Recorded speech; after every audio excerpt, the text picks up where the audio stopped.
The iPhone 12 is just around the corner. The event is happening next week, so as has been the tradition on this channel for the past 7 years now, welcome to the final leaks and rumors on the iPhone 12, covering the lineup, the design, the display, the camera, performance, special features, battery, release dates, and price. So get some popcorn ready, some drinks, and here's every single detail that we know in terms of the iPhone 12 lineup.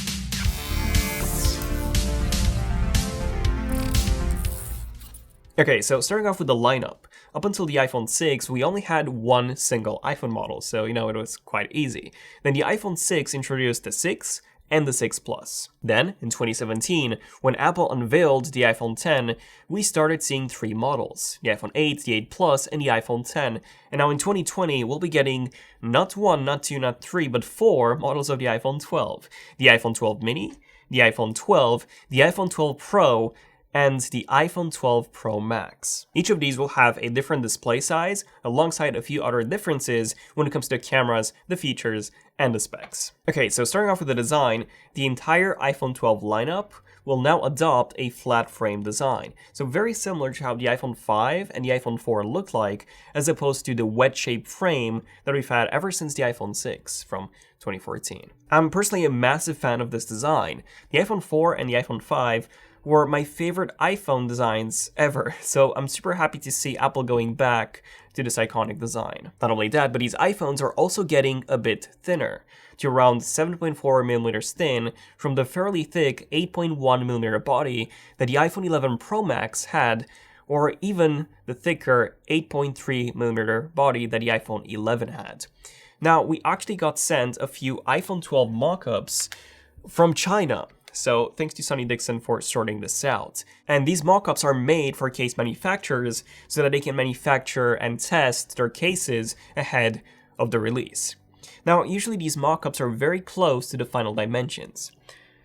So the question is, how close are they really? Well, Spigen, which you're all probably familiar with, they're one of the largest case manufacturers in the world. This video is not sponsored by Spigen, by the way.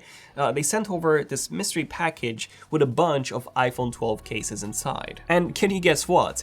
They all fit onto our iPhone 12 mockups perfectly. No issues whatsoever. And since Spigen is a pretty well-known case manufacturer, I don't see them messing up their cases that much, so I'm 95% sure that this is exactly how the iPhone 12s will be like in terms of the size and dimension. So let's start off with the iPhone 12 mini, the smallest of all four models. So this one comes with a 5.4-inch display, making it the smallest new iPhone since the iPhone 8 launched back in 2017. In fact, it is so small that the entire body of this phone is actually shorter than an iPhone SE 8, 7, 6, and 6S.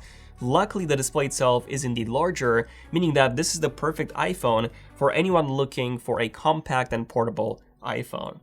Yeah, honestly, really love this thing. It's kind of cute in a way. Just to give you guys an idea of how tiny this iPhone really is, it is noticeably smaller than the Pixel 4a, and just a bit bigger than an iPhone 5. This iPhone is easily usable in one hand, so if that's what you're looking for, you wouldn't have any issues with this phone. Next up, we have the iPhone 12, which comes with a larger 6.1-inch display, so this is about the same size as the regular iPhone 11 or the iPhone XR from the years prior, but it is much thinner and also quite a bit lighter.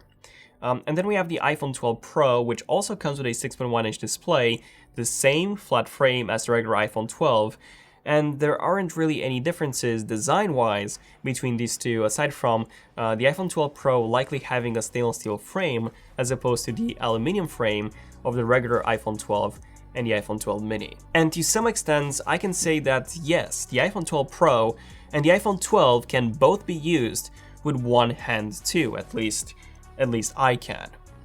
And then finally, we have the iPhone 12 Pro Max, which will be the biggest iPhone that Apple has ever made, with a display size of 6.7 inches, up from 6.5 inches on the iPhone 11 Pro Max. This iPhone feels gigantic and almost impossible to use with one hand, not necessarily because of the display size, as we do have other smartphones like the S20 Ultra or the Note 20 Ultra that do come with a larger display, but because of how wide this phone really is. So it's pretty uncomfortable for me to use with one-handed especially. And yes, as you can probably tell, this phone is not a one-handed experience by any means. Meanwhile... Oh, crap. I cracked the display. Now, my personal choice this year would actually be the iPhone 12 Pro, as this one's actually easily usable with one hand, and it does come with a display that's large enough for me. Oh, one last thing that I want to mention design-wise is that we will have a brand new color, this new navy blue color, which will be replacing the midnight green that we got with the iPhone 11 Pros. And this blue will now match the Apple Watch Series 6 perfectly. It's not clear at this point if this will be exclusive to the Pro models or if this will be something that only the non-Pro iPhone models will come with. Moving on to the display, aside from the display sizes, 5.4 inch on the Mini, 6.1 inch on the 12 and 12 Pro, and 6.7 inch on the 12 Pro Max, another improvement this year is the display panel technology. Apple switched to OLED with the iPhone X in 2017, but the iPhone XR and the iPhone 11, they both had an LCD display. This year, however, the entire lineup will be OLED.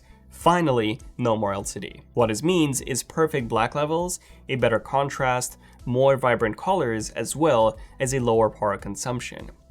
Now, even though they will all have an OLED display, unfortunately these 4 iPhones will not actually be equal. So the non-Pro iPhone models, they will mostly have the same OLED panel as the iPhone X and the iPhone XS.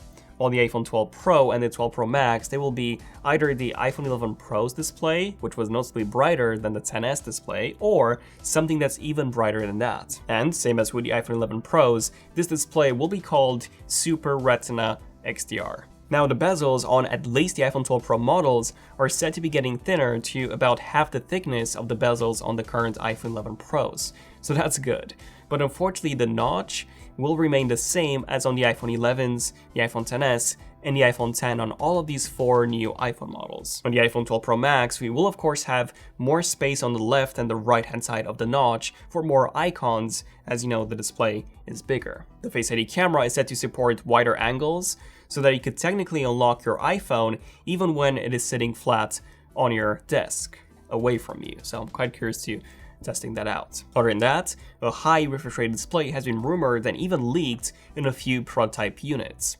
However, the chance of us actually getting 120Hz is fairly low, with multiple reliable sources reporting that this has unfortunately been canned. I would personally say that the probability of us getting 120Hz is about 20% or even less than that. Now, according to display analyst Ross Young, Apple is actually having issues getting enough display controllers for those 120Hz panels. Even though they could technically get the 120Hz panels themselves, they couldn't get the controllers that would allow those panels to dynamically adjust their refresh rate. So Apple could just skip that and give us a fixed 120Hz and 60Hz refresh rate like we've seen on pretty much all the Android smartphones on the market, with the exception of the Note 20 Ultra and the Galaxy Z Fold 2. But I don't expect them to do that, as they really want to have that refresh rate dynamically adjustable in order to save battery life. So unfortunately, it doesn't seem like 120Hz is happening at all this year. But the display is likely to still be an LTPO panel, albeit with no dynamically adjustable refresh rate, but still an LTPO OLED panel nonetheless, which will consume less power, so we could see some power savings thanks to that. Now, one of my main requests in terms of the display has been an always-on display for so many years now. That's one of my favorite features on an Android phone, and we've had that, for example, on the Galaxy S7 since 2016. So Samsung has been doing it for quite some time. And Apple has also added an always-on display to the Apple Watch, but that was only with the Series 5 in 2019. So I think now would be a really good time for Apple to also add it to the iPhone. However, a good always-on display would definitely need a custom display driver that can bring down the refresh rate to just 1 Hz when always-on is on to save battery life. And since this custom display driver doesn't seem to be happening in the case of the iPhone 12 this year, I don't believe that Apple will be adding always-on at all. Still, one of my main requests display-wise. So what about a camera? While the iPhone 12 mini and the regular iPhone 12 will both feature a dual lens camera setup on the back, a regular wide-angle camera and an ultra-wide-angle camera, both 12 megapixel modules, very likely the exact same ones that we got in the iPhone 11s in 2019. The iPhone 12 Pros will both be getting a third lens, a telephoto module, just like we had with the iPhone 11 Pro and the iPhone 11 Pro Max in 2019. And we're also getting a LiDAR sensor, same as on the iPad Pro 2020. So this is, in a way, the fourth module. In a way, the LiDAR sensor will allow us to map a scene in 3D. Mostly useful for AR, but it could also be used to improve the effectiveness of portrait mode shots. Essentially, think of this as Face ID on the back, just with a longer range. Now, the LiDAR module on the iPhone 12 Pro and the 12 Pro Max will be smaller in size when compared to the one on the iPad Pro. So this could just mean that Apple is compacting the internal components more, but it could also mean that the range of that LiDAR module would be less than what it currently is on the iPad, which is 5 meters. Now, the sensor on the main camera, at least on the iPhone 12 Pros, is said to be getting bigger. This means that we would have a better low light performance than on the iPhone 11 Pros, especially considering that the resolution is remaining the same at 12 megapixels on all the 3 modules. We can tell that the module is bigger by taking a look at the mock-up on the iPhone 12 Pro Max. Like, this is pretty massive, and putting an iPhone 12 Pro Max case on my iPhone 11 Pro Max gives you a pretty good idea of how much bigger the camera module will be getting with the 12 Pro Max. Interesting enough, Spigen has only sent over one case size for the 6.1-inch iPhones, with just one single camera module size. And if we compare this camera module against the one on the 11 Pro Max and the 12 Pro Max, the 6.1-inch has the same module as the 11 Pro Max. This means that either Spigen and the mock-up manufacturers did not have the final dimensions of the iPhone 12 Pro's camera module, or that the iPhone 12 Pro Max will have a noticeably bigger camera than even the 12 Pro. And I would put my money on this being the case. We have seen a report from Ming-Chi Kuo stating that the iPhone 12 Pro Max will be getting sensor shift technology. Sensor shift. I almost said something else. What this means is that rather than just the lens being stabilized, the sensor itself will be stabilized too. We have seen this in some mirrorless cameras such as the Panasonic GH5 as well as the Sony a7S III. And what it does is that in combination with the optical image stabilization from the lens, it makes the footage look as if it were on a gimbal. Ming-Chi Kuo also said that only the ultra-wide-angle module will be adding the sensor shift technology, as that's the only module that currently isn't stabilized on the 11 Pros. Night mode is also said to now be possible on the ultra-wide-angle lens, even though most Android smartphones out there already have night mode on the ultra-wide-angle lens, even without it being stabilized. Personally, I'm not fully sure why they just wouldn't add an optically stabilized lens to that module. Let me know in the comments if you would happen to know why a stabilized sensor would be a better approach. Like, does it take up less space or something? Let me know in the comments if you would know. Ming-Chi Kuo also reports that the iPhone 12 Pro Max would be getting a 1/1.9-inch sensor, which would actually be a pretty big improvement over the 1/2.55-inch sensor that we now have on the iPhone 11 Pros. But unfortunately still smaller than the S20 Ultra's 1/1.33-inch sensor, or even the S20's 1/1.76-inch sensor. And we still don't know for sure what is happening to the iPhone 12 Pro. Like, is it getting a new sensor, just not as good as on the iPhone 12 Pro Max? Or is it not getting any upgrades at all, aside from that LiDAR module? Now, aside from this, the video is said to be getting some upgrades to 4K 120 frames per second, as well as 4K 240. 4K 240 will likely be for slow motion, while 4K 120 was, in my opinion at least, designed just for that 120Hz display panel, which doesn't seem to be happening anymore. Likely, we'll still be getting 4K 120 anyways on the camera, but unfortunately not a 120Hz display so that we can actually see that 120 FPS. We don't have any reports regarding the front-facing camera, but considering that this was updated last year with the iPhone 11 Pro, and we do have 4K 60 support on the front, I don't really see this getting any other upgrades from that 12 megapixel f/2.2 aperture module. Moving on to the performance, as to be expected, we would be getting the Apple A14 processor in all 4 new iPhone models this year. Compared to the Apple A13 from last year, the main improvement would be that the A14 is now based on a smaller 5nm manufacturing process. What this means is that it will consume less power while also being more powerful. So the question is, how much more powerful? Well, the iPad Air 2020 also comes with this Apple A14 processor, and we have had some leaked Geekbench scores recently, and it seems like the A14 is about 20% faster in single core and about 28% faster in multi-core. We don't really have any metal results just yet, but the GPU is also expected to be about 20% or so faster at most. Now, personally, I haven't really had any speed issues with any of my recent iPhones. Even my iPhone 10 was very fast and fluid. Now, the only issue that I've actually had with my iPhone 11 Pro Max was when it came to RAM management. It just couldn't keep as many apps open in the background as compared to most of the Android phones that I've used, which would have quite a bit more memory. Luckily, the RAM is getting bumped to 6GB on the Pro models, up from 4 on last year's iPhones. Now, the non-Pro, unfortunately, they will remain at 4GB, which is quite unfortunate. Now, storage-wise, according to Jon Prosser, the iPhone 12 mini and the iPhone 12 would start at 64GB and then also offer 128 and 256, while the iPhone 12 Pro and 12 Pro Max would start at 128 and offer 256 and 512. I do think that that's a very good approach, offering double the current storage in terms of upgrades. And I also think that 128GB is what I personally need. Like, I think I'm using about 124GB of storage or something like that, so that would be the perfect choice for me. As 256 was always way too much for me, and I was forced to pay that with the iPhone 11 Pro Max. Moving on to special features, these would be the features that would be unique to the iPhone 12s and something that we haven't really had before with any of the previous models. And the biggest one here would be 5G. So all 4 iPhone 12 models will feature 5G by including Qualcomm's X55 5G modem chip. This will offer around 7 gigabits per second download speeds and around 3 gigabit per second upload speeds.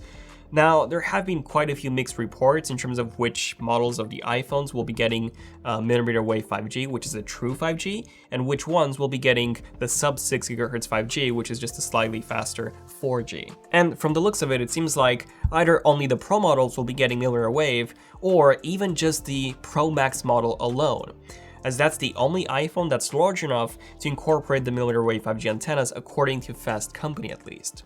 Now, another special feature, if I could even call it that, is a brand new lightning cable in the box, a braided lightning cable this time, which will hopefully improve the durability of the lightning cables, which up until this point have been atrocious. But the real reason why Apple is including a braided lightning cable is to sweeten the fact that they would not be including a charger in the box anymore, or even headphones for that matter. Now, personally, I don't really care about headphones, but a charger is a pretty big deal, considering that not everyone has a fast charger at home. Also, the cable that Apple will be bundling with these new iPhones will be USB Type-C to Lightning, and again, not everyone has a USB Type-C charger. But yeah, other than that, we do not expect any new special features. Now, when it comes to the battery, as the iPhones are getting thinner, the battery size is actually getting smaller. So these are all the battery sizes. And as you can probably tell compared to the iPhone 11s, yeah, they're smaller. Not only that, but both the iPhone 12 Pro and the iPhone 12 Pro Max actually have a larger display than last year's 11 Pro and 11 Pro Max, which combined with a smaller battery doesn't really seem that great, does it? So I'm a bit concerned in terms of the battery life actually being worse than on the iPhone 11s. However, with that Apple A14 processor, which is more power efficient, hopefully all of this will be evened out. Unfortunately, we do not have any leaks in terms of fast charging being improved, so this is likely going to remain exactly the same, so that's 50% in 30 minutes, which is pretty fast, but again, you need to have a fast charger for that. I've included a link in the description to a good one that you can buy right now, especially that now you won't be getting a charger in the box anymore, so that's pretty important to have. So what about the release date? Well, according to Jon Prosser, who's been extremely accurate in the past with all of his previous dates, The pre-orders for the iPhone 12 mini and the iPhone 12 will start week commencing October the 12th, likely I would say on Tuesday the 13th or Friday the 18th, and then they will ship a week later, very likely on the 23rd. The 12 Pro and the 12 Pro Max, however, they would only ship in November, pre-orders also starting in November. So yeah, I really do hope that by some miracle, the iPhone 12 Pros will come with 120Hz, especially given this extra delay. And finally, when it comes to the price, the only price leaks that we've had really were from Jon Prosser again. And according to him, the iPhone 12 mini, it will actually cost $650. The iPhone 12 will be $750, so $50 more than what the iPhone 11 was. The iPhone 12 Pro will be $1,000, and the 12 Pro Max would be $1,100. Okay, so in the end, what do I think about the iPhone 12 lineup? Well, I think the iPhone 12 mini is great. Like, this is the perfect phone for anyone who wants a small and compact flagship. This is amazing.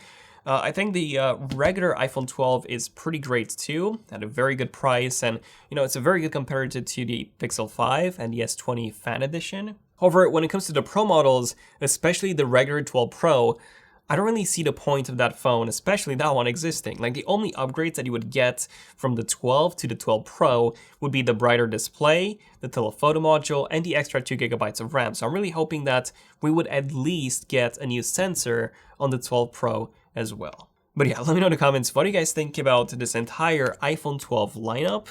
Definitely watch this video that we've done right here in terms of the Apple event and what to expect from Tuesday's event. Other than that, definitely subscribe if you want to see more in-depth tech videos like this one. We'll have a lot of coverage on all of these new iPhones as soon as they are announced. And definitely become a member if you want to support the channel and more videos like this one in the future. Other than that, thank you for watching. This has been ZONEofTECH. I'm Daniel, and I'll see you guys in the next one. ZONEofTECH, signing out. Cheers.